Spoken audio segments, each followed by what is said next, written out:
আলাইকুম। আজকে কিছু কথা বলবো ইলিশ মাছ নিয়ে। তো ইলিশ মাছ প্রচুর পরিমাণ ধরা পড়ছে। ইলিশ মাছ বিগত সরকার যাওয়ার পরে যে একটা আশ্বাস পেয়েছিলাম আমরা যে ইলিশ মাছ খাবো, বাঙালি এবার ইলিশ মাছের স্বাদ গ্রহণ করবে। এই যে একটা আশ্বাস, আমাদের মতো যারা গরিব আছে, মোটামুটি আমার কেনার ক্ষমতা 300 গ্রাম, 200 গ্রাম, 400 গ্রাম এই ধরনের ইলিশ মাছ।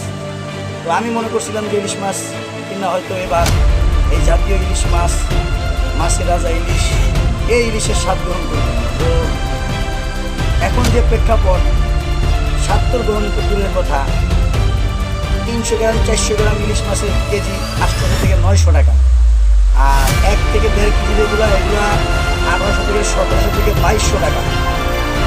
তাইলে এই স্বাধীন দেশে বসে যে মাছ লালন করা লাগে না, পালন করা লাগে না, কিচ্ছু করা লাগে না, শুধু জেলেরা যাবে আর পদ্মা নদীতে মাছ ধরবে, এতটুকু তাদের তোলার খরচ, এতটুকু।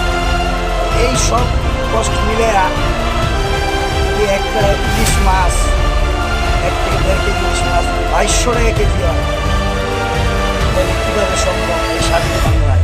তার মানে বোঝা গেল এখনও দেশে চাঁদাবাজ আছে, তারা এখনও এই লুপ্তরাজ চাঁদাবাজি করে যাইতেছে। দেশটা এখনও স্বাধীন হয় নাই। সামান্য ইলিশ মাছ এই গরিব আশ্বাস দেওয়া হয়েছিল যে সর্বপ্রথম বাঙালি ইলিশ মাছ খাবে, আর আজকে সর্বপ্রথম 3000 টন ইলিশ মাছ চলে যায় ইন্ডিয়ায়, আর বাংলাদেশের মানুষ হা হয়ে তাকায় রয়েছে, সেই হা হয়েই রয়েছে।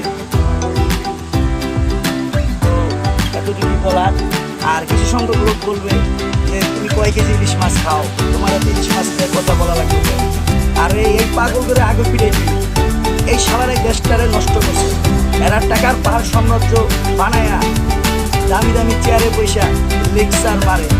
আরে বেটা, আমরা যদি ইলিশ মাছ খাই না, কে খাইবে ইলিশ মাছ? এই এরা বসে বসে দামি দামি চেয়ারে লেকচার দেয়, বড় বড় লেকচার দেয়। তুই তো কিনবি বেটা 5 কেজি 10 কেজি একবার কিনার যাবি না। আর হাজার হাজার গরিব লোক করে রয়েছে, যারা এক পিস করে কিনলে হাজার হাজার টন মাছ যাইব, বিক্রি হইব। এই শ্রেণী কিছু ধরনের লোক আছে যারা গীবত, গুবত আর খালি গরিবদের যাতে, এই শ্রেণীর লোকগুলো আগে পিঠে দিব, তাহলে এই দেশ স্বাধীন। আর ইলিশ মাছের বিষয় বলবো যে ইলিশ মাছ একটু দেখেন, যেহেতু আমাদের জাতীয় ইলিশ মাছ, মাছের রাজা ইলিশ।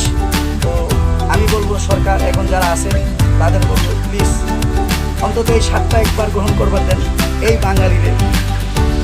অন্তত এই ইলিশ মাছের কেজি 7 থেকে 800 টাকা এর দামের পর্যায়ের ভিতরে রাখেন। এতটুকুই আপনার এই স্বাধীন বাংলাদেশে, স্বাধীন নাগরিক হিসাবে এটাই চাওয়া।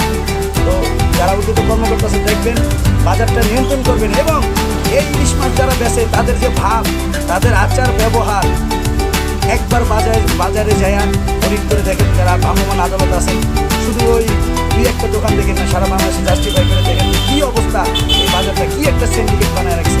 তারা বসে বসে ইলিশ মাছ বেচতেছে আর পেনশন সিগারেট টানতেছে। যদি বলি ভাই এই মাছের কেজিটা কত, 2200 টাকা, আর আমরা যদি যে বলি ভাই 1800 টাকা হবে না, তার যে ব্যবহার, তার যে কথার স্টাইল দেখলে আপনি হতভঙ্গ হয়ে যাবে।